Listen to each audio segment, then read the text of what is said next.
Warning: this story is not mine and is not about me. It was originally from Reddit.com, but is being posted in video form in the spirit of sharing. This video was made simply to spread the awesomeness of this story.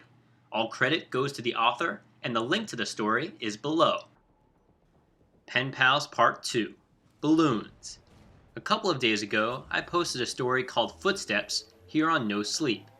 There were a number of questions that made me curious about certain details of my childhood, and so I spoke with my mother. Exacerbated by my questions, she said, "Why don't you just tell them about the goddamn balloons if they're so interested?" As soon as she said that, I remembered so much about my childhood that I had forgotten. This story will provide some greater context for the previous story, which I think you should read first. Though the order isn't of vital importance, reading that story first will put you in my place more effectively, since I remembered the events of Footsteps first. If you have any questions or anything, feel free to ask and I'll try to answer them. Also, both stories are long, so heads up on that. I'm just hesitant to leave out any details that might be important. When I was 5 years old, I went to an elementary school that, for what I've come to understand, was really adamant about the importance of learning through activity. It was part of a new program designed to allow children to rise at their own pace. And to facilitate this, the school encouraged teachers to come up with really inventive lesson plans. Each teacher was given the latitude to create his or her own themes which would run for the duration of the grade. And all the lessons in math, reading, etc. would be designed in the spirit of the theme. These themes were called groups. There was a space group, a sea group, an earth group, and the group I was in, community. In kindergarten in this country, you don't learn much except how to tie your shoes and how to share, so most of it isn't very memorable. I only remember two things very clearly. I was the best at writing my name the right way, and the balloon project, which was really the hallmark of the community group, since it was a pretty clever way to show how a community functioned at a really basic level. You probably heard of this activity. On one Friday, I remember it being Friday because I was excited about the project, and it being the end of the week. Towards the beginning of the year, we walked into the classroom in the morning and saw that there was fully inflated balloons tied off with a string taped to each of our desks. Sitting on each of our desks was a marker, a pen, a piece of paper, and an envelope. The project was to write a note on the paper, put it in the envelope, and attach it to the balloon, which we would then draw a picture on if we wanted.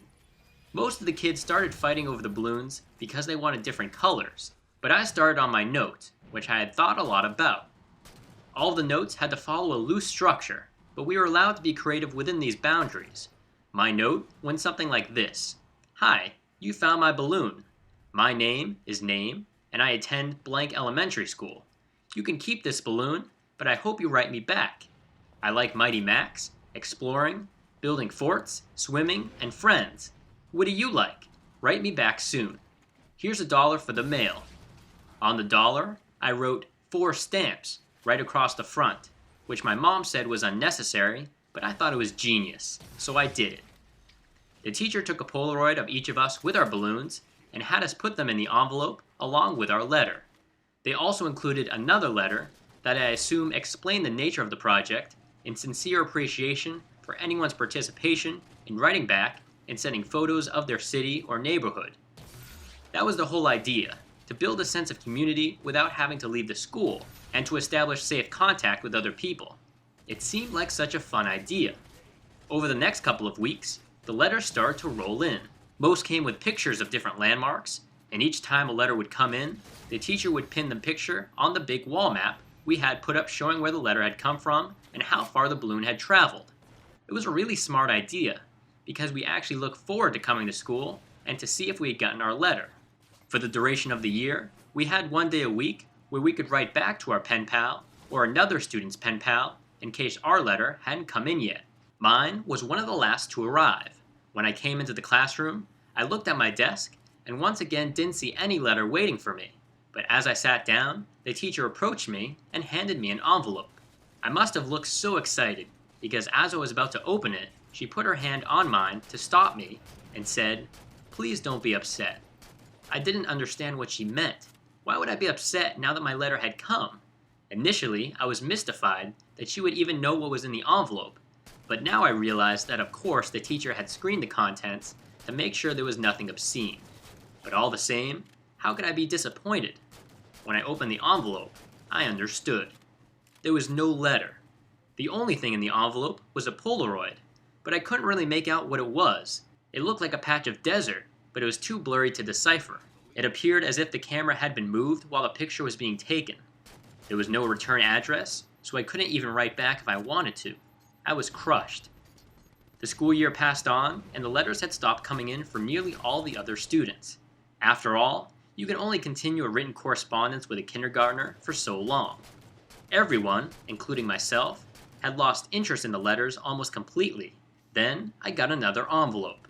My excitement was rejuvenated, and I reveled in the fact that I was still getting a letter while most of the other pen pals had abandoned their involvement. It made sense that I received another delivery. There had been nothing but a blurry picture in the first one, so this was probably to make up for that. But again, there was no letter at all, just another picture. This one was more distinguishable, but I still didn't understand it. The photograph was angled way up, catching the top corner of a building, and the rest of the image was distorted by a lens flare from the sun. Because the balloons didn't travel far, and because they were all launched on the same day, the board became a bit cluttered, and so the policy for students still exchanging letters became that they could take the photographs home. My best friend Josh had the second highest number of pictures taken home by the end of the year. His pen pal was really cooperative and sent him pictures from all around the neighboring city. Josh took home, I think, 4 pictures. I took home nearly 50. The envelopes were all opened by the teacher, but after a while I stopped even looking at the pictures. However, I saved them in one of my drawers that housed my collection of rocks, baseball cards, comic book cards, Marvel metal cards for those who might remember, and little miniature baseball batting helmets that I'd get out of a vending machine at Winn-Dixie's after t-ball games. With the school year over, my attention turned to other things. My mom had gotten me a small snow cone machine for Christmas last year, and Josh had really coveted it, so much that his parents bought him a slightly nicer one for his birthday, which was towards the end of the school year. That summer, we had the idea that we would set up a snow cone stand to make money. We thought we'd make a fortune selling snow cones at $1. Josh lived in a different neighborhood, but we eventually decided that my neighborhood would be better because there were a lot of people who cared for their lawns. The yards in my neighborhood were slightly larger. We did this for 5 weekends in a row until my mom told us that we had to stop, and I've only recently come to understand why she did that. On the 5th weekend, Josh and I were counting our money. Because we both had a machine, we each had a separate stack of money that we put together in one stack, and we then split evenly. We had made a total of $16 that day, and as Josh paid out my 5th dollar, a feeling of profound surprise consumed me. The dollar said, 4 stamps. Josh noticed my shock and asked if he had miscounted. I told him about the dollar, and he said, "That's so cool, man." As I thought about it, I came to agree. The idea that the dollar had made it right back to me after changing so many hands floored me. I rushed inside to tell my mom, but the excitement, coupled with her being distracted by a phone call, made my story incomprehensible, and she responded simply by saying, "Oh wow, that's neat." Frustrated, I ran back outside and told Josh I had something to show him. Back in my room, I opened the drawer and took out the stack of envelopes and showed him some of the pictures. I started with the first picture, and we went through about 10 before Josh lost interest and asked if I wanted to go play in the ditch, a dirt ditch down the street from my house, before his mom came to pick him up, so that's what we did. We had a dirt war for a while, but it was interrupted several times by rustling in the woods around us. There were raccoons and stray cats that lived in there, but this was making a little too much noise, and we traded guesses at what it was in an attempt to scare each other. My last guess was that it was a mummy, but in the end, Josh kept insisting that it was a robot because of the sounds we heard. Before we left, he got a little serious and looked me right in the eyes and said, "You heard it, didn't you? It sounded like a robot. You heard it too, right?" I had heard it, and since it sounded mechanical, I agreed that it was probably a robot. It's only now that I understand what we heard. When we got back, Josh's mom was waiting for him at the kitchen table with my mom. Josh told his mom about the robot, our moms laughed, and Josh went home. My mom and I ate dinner, and then I went to bed. I didn't stay in bed for long. Before I crept out and decided, due to the day's events, I would revisit the envelopes, since now the whole affair seemed much more interesting. I took the first envelope and set it on the floor, and set the blurry desert Polaroid on top. I laid the second envelope right next to it, and placed the oddly angled Polaroid of a building's top corner on top, and did this with each picture until they formed a grid that was about 5 by 10. I was always taught to be very careful with things that I was collecting, even if I wasn't sure they were valuable. I noticed that the pictures gradually became more decipherable. There was a tree with a bird on it, a speed limit sign, power line, a group of people walking into some building, and then I saw something that vexed me so powerfully that I can now, as I write this, distinctly remember feeling dizzy and capable only of a single, repeating thought. Why am I in this picture? In this photograph of the group of people entering the building, I saw myself holding hands with my mother in the very back of the crowd of people. We were both at the very edge of the photo, but it was undeniably us. And as my eyes swam over the sea of Polaroids, I became increasingly anxious. It was a really odd feeling. It wasn't fear. It was the feeling you'd get when you're in trouble. I'm not sure why I was flooded with that feeling, but I sat there floundering in the distinct sense that I had done something wrong. And this feeling only intensified as I looked on at the rest of the photos after the one that had so powerfully struck me. I was in every photo. None of them were close shots. None of them were of only me, but I was in every single one of them, off to the side, in the back, bottom of the frame. Some of them only had the tiniest part of my face captured at the very edge of the photo, but nevertheless, I was there. I was always there. I didn't know what to do. Your mind works in funny ways as a kid, but there was a large part of me that was afraid of getting in trouble simply for still being up.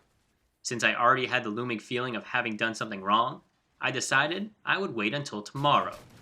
The next day, my mom was off work and spent most of the morning cleaning up around the house. I watched cartoons, I imagine, and waited until I thought it was a good time to show her the Polaroids. When she went out to get the mail, I grabbed a couple of the pictures and put them on the table in front of me as I sat waiting for her to come back in. When she returned, she was already opening the mail and threw some junk mail into the trash can. And I said, "Mom, can you come here for a second? I have these pictures. Just give me a minute, honey. I need to mark these on the calendar." After a minute or two, she came in and stood behind me and asked me what I needed. I could hear her shuffling with the mail behind me, but I just looked at the Polaroids and told her about them. As I explained more and pointed to the pictures, her frequent ahas and okays decreased, and she was suddenly completely quiet and only making a little noise with the mail. The next noise I heard from her sounded as if she was trying to catch her breath in a room that had no air left in it. At last, her struggling gasp were conquered, and she simply dropped the remaining mail on the table and ran to the kitchen to get the phone. "Mom, I'm sorry, I didn't know about these. Don't be mad at me." With the phone pressed to her ear, she was walking/running back and forth and shouting into it. I nervously fiddled with the mail sitting next to my Polaroids. The top envelope had something sticking out of it that I thoughtlessly and anxiously pulled on until it came out. It was another Polaroid. Confused, I thought that somehow one of my Polaroids had slipped back into the stack when she threw the mail down. But I turned it over and looked at it and realized that I had not seen this one before. To my dismay, it was me, but this one was a much closer shot. I was surrounded by trees and was smiling. But it wasn't just me, I noticed. Josh was there too. This was us, from yesterday. I started yelling for my mom, who was still screaming into the phone. I repeatedly yelled for her until she responded with, "What?" And I could only think to ask, "Who are you calling?" "I'm talking with the police, honey." "But why? I'm sorry, I didn't mean to do anything." She answered me with a response that I never understood until I was forced to revisit these events from the earliest years of my life. She grabbed the envelope off the table, and the picture of Josh and I spun and slid, landing next to the other Polaroids in front of me.